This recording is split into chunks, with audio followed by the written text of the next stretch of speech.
Hello friends. मैंने बहुत सारी चीज़ों में आज नेटवर्क मार्केटिंग को देखा है यूज़ होते हुए। कुछ लोग कहते हैं ये चेन सिस्टम है और चेन सिस्टम को देखकर वो कहीं ना कहीं घृणा करते हैं। वो ये देखते हैं कहीं ना कहीं कि उनको इस लाइन में जाने के बाद लोग क्या बोलेंगे। बहुत सारे लोग जब आप प्लान दिखाने जाते हैं किसी के पास तो ऐसे सवाल करते हुए आपको मिल जाते हैं कि क्या है ये इंडस्ट्री, कुछ भी तो नहीं है। तो मैं आपको बताना चाहूँगा दोस्तों कि ये इंडस्ट्री एक ऐसी इंडस्ट्री है जिसके अंदर लोगों ने अपनी पूरी लाइफ फुल फाइनेंशियल फ्रीडम और टाइम फ्रीडम के साथ एंजॉय की है। अब पॉइंट ये करता है, क्या आप वाकई ही अपनी लाइफ में फाइनेंशियल फ्रीडम और टाइम फ्रीडम चाहते हैं?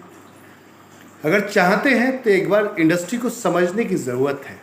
इंडस्ट्री को समझने की ज़रूरत है, आपको गहराई में जाकर इसको समझना पड़ेगा। जिस भी कंपनी को आप करते हैं उस कंपनी के अंदर आपको जाकर उसके प्लान को समझना पड़ेगा। क्या डिस्ट्रीब्यूशन है उसको समझिए, लीगलिटीज़ को समझिए, उसके बाद उस कंपनी को चूज़ कीजिए। फिर इसमें एक सबसे बड़ा जो अहम पार्ट होता है, जनरली आप और हम नेटवर्क मार्केटिंग के अंदर वर्किंग स्टार्ट कर देते हैं। किसी ने प्लान दिखाया, आपको अच्छा लगा, आपने वर्किंग स्टार्ट कर दी। तो मैं ये कहूँगा इसमें कुछ चीज़ों को आपको नोट करना चाहिए। कोई भी एमएलएम कंपनी ज्वाइन करने से पहले आपको किन बातों का ध्यान रखना है, उनमें कुछ पॉइंट्स मैं आप लोगों के सामने शेयर करना चाहूँगा जो मेरी लाइफ में परिवर्तन लेकर आए हैं। तो मैं चाहता हूँ आप लोग भी उसको एक बार ध्यान से सुनें। जनरली जो देखा गया मार्केट के अंदर कि आप जब प्लान देखने जाते हैं, सुनते हैं या फिर कोई आपको शेयर करता है, अब उसमें आपको क्या पॉइंट्स देखने हैं। सबसे पहला तो कि वाकई ही वो ऑर्गेनाइजेशन का विज़न बहुत लंबा है। जिस कंपनी के साथ आप जा रहे हैं, जिस प्रोडक्ट्स को आप मार्केट के अंदर प्रमोट करने जा रहे हैं, क्या आप वाकई ही इजीली उसको प्रमोट कर पाएंगे? आपकी एजुकेशन जो है, या आप उस समय में पढ़े लिखे नहीं हैं। लेकिन एमएलएम में देखा गया है कि नेटवर्क मार्केटिंग के अंदर जो लोग एजुकेटेड नहीं वो लोग भी सक्सेस हुए हैं और हो रहे हैं। इसका मतलब कि सबके लिए है इंडस्ट्री। तो पॉइंट ये था कि आपको क्या देखना है। अगर आपको सक्सेस होना है तो आपको ये देखना है कहीं ना कहीं कि आप जिस कंपनी को चूज़ करने जा रहे हैं, क्या उस कंपनी का प्रोडक्ट आप इजीली बेच पाएंगे। सबसे मेन चीज़, क्योंकि सेल का खेल है। पूरी इंडस्ट्री के अंदर आप देखिए तो सेल का ही खेल है। अगर आप सेल करेंगे तो आपको पैसा आएगा, अन्यथा और कोई पॉसिबिलिटी नहीं है। आपकी टीम सेल करेगी तो आपको पैसा आएगा। टीम अगर नहीं कर पाएगी तो आपको बहुत सारा पैसा नहीं आएगा, और आपको बहुत सारा पैसा चाहिए। तो हम टीम क्यों बना रहे हैं? क्योंकि हमें टीम वर्क से पैसा आएगा। अब प्रॉब्लम ये है इस इंडस्ट्री के अंदर कि जनरली आप टीम बनाते तो चले जाते हैं, बट वो टीम आपको छोड़ के चली जाती है। क्यों? वाई? कभी इस चीज़ को रियलाइज किया है आपने? उसका सबसे बड़ा कारण कहीं ना कहीं आपका वो प्रोडक्ट है जिस प्रोडक्ट्स को आप मार्केट के अंदर प्रमोट कर रहे हैं। क्या उसकी चॉइस है कस्टमर की?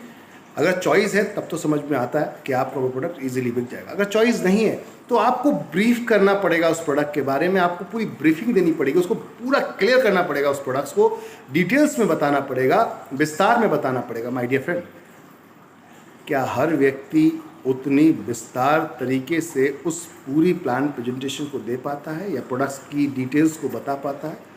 यही सबसे बड़ा कारण होता है आपकी टीम को बड़ा ना होने में। जो आप लोग देख रहे हैं आज की डेट में कि बहुत सारे लीडर्स काम कर रहे हैं, लेकिन लीडर खुद ही जब तक काम करते तब तक दिखता है। जैसे दिन लीडर ने काम करना छोड़ा या बैठ गया या कोई तकलीफ हो गई, खुदा ना खास्ता उसको कोई प्रॉब्लम हो गई, भगवान ना करे कोई ऐसी दिक्कत हो गई उसको, तो उसकी टीम भी बैठ जाती। क्यों? क्योंकि वो उसके ऊपर डिपेंड होती है। तो आपको प्रोडक्ट वो चूज़ करना है जिस प्रोडक्ट को आप इजीली इस्तेमाल कर सकें, खुद भी और दूसरों को करवा सकें। पहली चीज़, यानी कि एक ऐसा प्रोडक्ट जो आप इजीली बेच सकें। अब कस्टमर की अगर चॉइस आप चेंज करने की फाइट करेंगे तो दोस्त, आज तक बहुत सारे लीडर करते आए हैं, करते रहे हैं, लेकिन कितने परसेंट सक्सेस हुए आपके सामने। तो प्रोडक्ट को ऐसे चूज़ करना है जो रोज़ डेली आपकी नीड का और आपकी चॉइस हो, सबसे मेन चीज़। दूसरा, प्लान के अंदर आपको क्या महीने के हिसाब से या हफ्ते के हिसाब से जो पैसा मिलता है, उसमें थोड़ा सा ये देखिए कि आप टीम जो बना रहे हैं अपनी, उस टीम को बनाने के बाद वो परचेसिंग करेंगे तो परचेसिंग मंथ में एक बार होती है। तो क्या एक ऐसे कॉन्सेप्ट को आप चूज़ करेंगे जिस कॉन्सेप्ट के अंदर मंथ में या वीक में पैसा आ रहा हो? और आपको डेली पैसा चाहिए खर्चे के लिए, तो कॉन्सेप्ट को ऐसा चूज़ कीजिए जहां आपका पॉकेट कंटिन्यू मेंटेन हो सके। आपको किसी के आगे, अपलाइन के आगे, आपको घर वालों के आगे हाथ फैलाने की ज़रूरत ना पड़े, किसी के साथ शर्मिंदा होने की ज़रूरत ना पड़े। अधिकतर नेटवर्क मार्केटिंग में लोग यहीं पे आके फेल हो जाते हैं कि उनके पास आगे खर्चे के लिए पैसा नहीं होता, एक्सपेंस करने के लिए पैसे नहीं होते, और वो एक्सपेंसेस उन लोगों को कहीं ना कहीं बैठा देते हैं।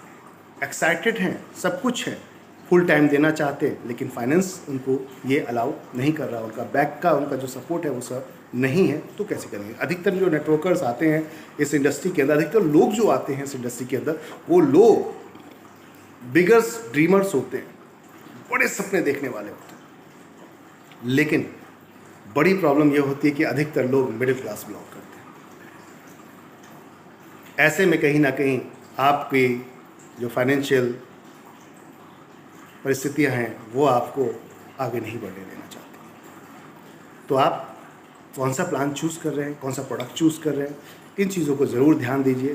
प्रोडक्ट ऐसा हो जिसके अंदर आप इजीली खुद सेल कर सके, दूसरों को सेल करवा सकें। डाउन अगर सेल कर जाती है तो आपकी सेल ऑटोमेटिक बढ़ जाएगी। दूसरा, कॉन्सेप्ट ऐसा हो कि इजीली पैसा आए, एफर्ट करके ज़्यादा ना आए। एफर्ट अगर करेंगे आप तो आप कर पाएंगे, लेकिन क्या टीम कर पाएगी।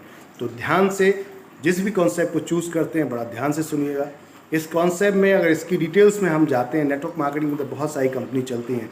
एक बार मैं चाहूँगा एनबी शॉपी को भी आप लोग ज़रूर देखें, क्योंकि एनबी शॉपी के अंदर आपके लिए ये सारी चीज़ें बहुत ही ईजीली तरीके से बनाकर दी गई हैं कि आप वो प्रोडक्ट हैं जो मार्केट में पहले से काम कर रहे थे, उन प्रोडक्ट्स को एनबी शॉपी के द्वारा सेल यहाँ पे किया जा रहा है।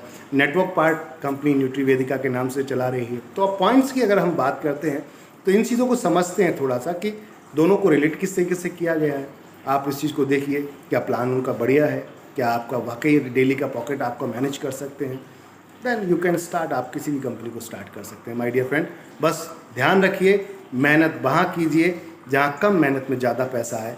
ऐसा ना हो कि आप ही मेहनत करते रह जाएं और पैसा आने में वेट हो जाए, इंतज़ार होता रहे और खेल ख़त्म हो जाए। थैंक यू एवरीवन, धन्यवाद, शुक्रिया।